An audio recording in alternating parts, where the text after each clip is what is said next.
Aujourd'hui, ils travaillent ensemble main dans la main, mais ils seront dos à dos lors de ce face-à-face pour devenir peut-être le meilleur pizzaiolo français.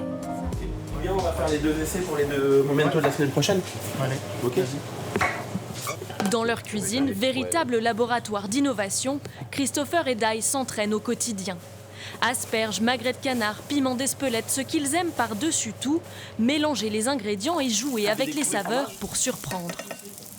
Aujourd'hui, la pizza, le problème, c'est qu'elle est rattachée à du fast-food de, malheureusement, on va dire, moyenne qualité, alors qu'il y a un vrai travail sur la pâte, donc un vrai travail d'artisan. Et derrière, il y a de plus en plus un vrai travail de cuisine. Participer à ce concours pour redorer l'image de la pizza, une première pour Dai, mécanicien de formation et pizzaiolo autodidacte depuis 4 ans. Ce concours, ça me prouvait que je vaux quelque chose, voilà. Et comment est-ce que vous vous sentez? Un peu stressé, vu que c'est mon premier concours, voilà, un peu stressé. Mais bon, ça va le faire. Après l'expérimentation, place à la dégustation et au dernier conseil de son futur concurrent et mentor. Peut-être qu'elle est plus gentiment sur le piment d'Espelette.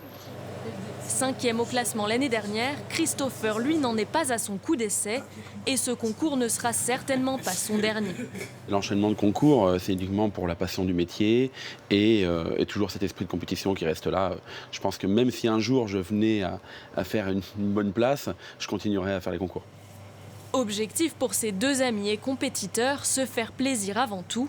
Quant à savoir quelles pizzas seront présentées lors des épreuves, il faudra attendre le jour de la compétition.